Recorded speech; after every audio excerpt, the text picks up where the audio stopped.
Você tem vontade de aprender teologia? Tem desejo de se aprofundar na palavra de Deus para ter mais firmeza, segurança na fé e até para poder entender mais do chamado do Senhor para sua vida? E o mais importante, se você quiser realmente saber interpretar corretamente a palavra de Deus, eu tenho um convite para fazer a você. Quero te convidar para conhecer o Bacharel Livre em Teologia do Nascido de Novo. Curso com mais de 80 matérias, mais de 50 bônus exclusivos para você, com todo o material incluso, que vai te levar a ter o seu certificado e a sua credencial de teólogo. Para pregar com sabedoria onde o Senhor te mandar. Para conhecer todos os detalhes do curso, é só clicar em Saiba Mais aqui embaixo. Aí tá difícil. Tem que tomar cuidado, tem que tomar cuidado.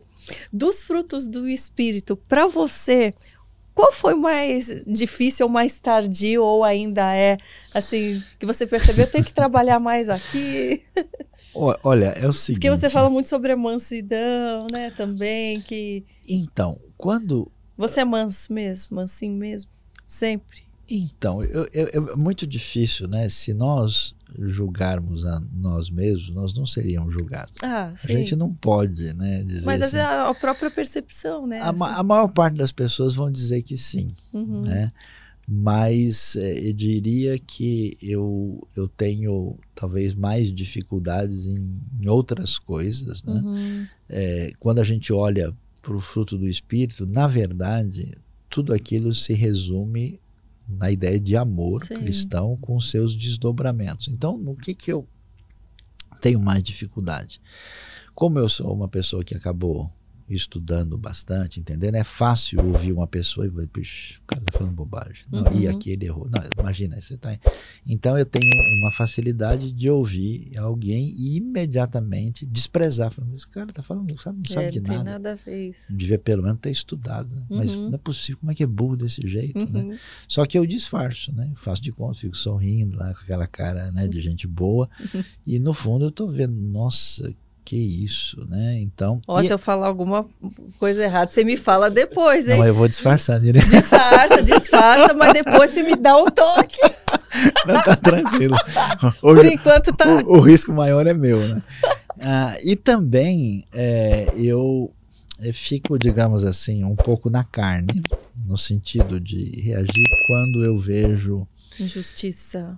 Injustiça, mas especialmente ligado com pessoas que não tem como se defender, não tem proteção. Sim. E aí o que eu quero dizer com isso é o seguinte, por exemplo, a espiritualidade mal conduzida, a influência que vem de uma pessoa que não pensou bem no que está dizendo, ela não percebe, mas a Dona Maria que está com o filho a ponto de morrer nas drogas e que está precisando de orientação, e ela ouve uma conversa meio estranha, pega naquilo, né? Ela perde o fio de esperança que ela tinha. Então eu tenho lidado com pessoas simples assim, que ouvindo coisas estranhas e confusas, gente muito sincera, essas pessoas entram em desespero e correm o risco de fazer uma grande loucura. Então, de vez em quando, eu tenho vontade de fazer farinha dessas pessoas que influenciam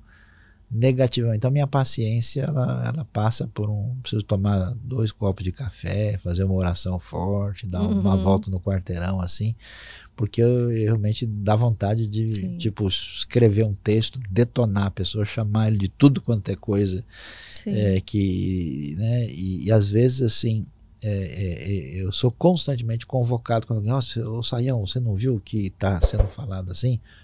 Eu queria que você fosse lá, né? E aí, o que acontece? Eu tenho que me segurar e falar de fato. Se eu fizer isso, eu vou me sentir forte, importante, eu facilmente vou derrubar o indivíduo no argumento, mas para quê? Jesus não teria feito desse jeito, então é mancada minha, então preciso tomar outro copo de café, né? Deixa eu segurar aqui. Então, nesse sentido, acho que são as coisas mais complicadas para lidar com a reação, assim. Sim. Dona Terezinha, você citou o nome? Qual foi o nome que você Dona citou? Maria. Dona Maria. Porque muitas vezes a gente vê a pureza do coração de tantas pessoas que são realmente usadas ou são maltratadas. E a gente que fica de fora, realmente, às vezes a gente quer salvá-las de alguma forma, né? Como manter, né, achar um ponto onde elas possam estar fortalecidas. Claro que a presença de Deus está ali para isso, mas sem perder a pureza do coração. Porque eu vejo nós, humanos, aos poucos a gente vai levando tanta pedrada que a gente fica naquele impasse. Poxa, eu tenho a minha pureza, eu tenho a minha bondade, como vou seguir dessa forma sem me endurecer com o mundo, com as pessoas? Então, esse é o desafio. É um grande desafio. Esse é o desafio por quê? Sem acreditar que aquela pessoa pode ser melhor um dia, né? Então, o que vai acontecer? Né? Sempre, alguém me disse, Simon, você acredita na Igreja de Cristo? Eu falei, acredito. Por quê? Porque os cristãos estão tentando destruir há 2000 anos e não conseguiram até hoje. E por que isso? Porque esse desgaste faz parte do processo. Essa é a hora da gente ver até que ponto funciona o Evangelho. Uhum. Porque o que Jesus falou em João 17? Olha, se vocês tiverem amor uns pelos outros, então eles saberão que vocês são meus discípulos. A gente diz não, ele vai saber que eu sou discípulo de Jesus porque eu sou batista, porque eu sou assembleano, porque eu sou, sei lá, pentecostal, presbiteriano, reformado, arminiano, sei lá o quê. Cada hora quer botar a camisa de um time. Uhum. Jesus não falou nada disso. Por quê? Porque na convivência, os discípulos de Jesus é muito interessante. Um deles era Simão Zelote. O Zelote é o cara da extrema esquerda que quer matar romano. Uhum. É o tipo cara do PSOL, do PSTU da época. Uhum. E você tinha o cara do PL, do extrema direita, que era Mateus, o publicano, que trabalhava para romano. Um trabalhava com o romano para roubar dinheiro do povo e o outro queria matar romano. Imagina esses caras comendo junto na mesa de Jesus, assim, eu queria ser fumacinha para estar junto lá. Qual era o papo, né? Eles foram chamados para ser discípulos de Jesus junto. Jesus atrapalha a cabeça de todo mundo, porque Jesus é o Messias, é o rei libertador que vem livrar o povo dos romanos, e Jesus está lá curando o servo do centurião. Mata o centurião junto com o servo e tudo. Isso vai libertar o povo.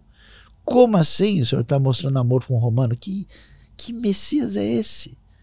Jesus sabe que os samaritanos são hereges, são errados. Né? Que história é essa de conversar com essa mulher de vida errada, essa mulher samaritana? Não deve olhar nem para ela, nem porque ela é mulher, segundo porque é samaritana, e depois que ela tem a vida errada. Uhum. Como assim? Jesus, o senhor tem agenda. Como assim ficar perdendo tempo com criança? Deixe vir as minhas crianças. O senhor tem que escolher as prioridades. Então, o desafio do Evangelho é: Deus quer derrubar você do seu trono, da sua cadeira. Saia e coloque-se no lugar que lhe é devido, porque só Ele é rei. Uhum. Se a gente fizer isso, a gente vai olhar para o outro com outro olhar. Porque quando a graça de Deus mexe com a gente, de ver uma pessoa que pisou na bola, você não vai mais odiar essa pessoa. Fala, puxa, o que foi que machucou essa pessoa para ele reagir assim? Uhum. Por que ele tá? Como é que eu posso ajudá-lo, né? Agora, se a gente fica cheio dos problemas que nos atingem, é porque, olha que coisa boa, Deus quer curar a gente através das pessoas mais problemáticas que Ele coloca na nossa vida. Porque isso revela, funciona como uma tomografia. Revela onde está o problema. Se eu sou orgulhoso e alguém me humilha, o orgulhão floresce. Ela fala, olha, tá vendo como você tem que tomar jeito? Por exemplo, eu achava que era uma pessoa de boa. Até você ser confrontado naquilo, né? Que vai te tirar da boa. Desapegado. Aí eu fui pregar numa igreja, na ocasião, meio corrido, deixei o carro em frente à Estação Santa Cruz. Voltei 11h30 da noite, roubaram o carro. O que eu tive vontade? Que o ladrão batesse o carro. Você não devia convidar gente ruim que nem eu para vir aqui, tá vendo? Falei, tomara que o cara se exploda, que ele bata num poste e aprenda a não roubar os outros. E eu ainda me achava muita grande coisa, porque estava pregando, ensinando a palavra de Deus. Como assim o carro foi roubado? E foi até engraçado que no outro dia o cara falou, Sai, não se preocupe não, que Deus vai devolver o carro. Eu falei, mas como assim, não foi ele que roubou? Aí ficou bravo. Então, o que aconteceu? Ali foi interessante que eu percebi, caramba, eu achei que eu tinha menos ligação e apego ao carro. E aí depois, Deus providenciou outro carro roubado, aí na outra vez eu já estava melhor. Tá vendo só?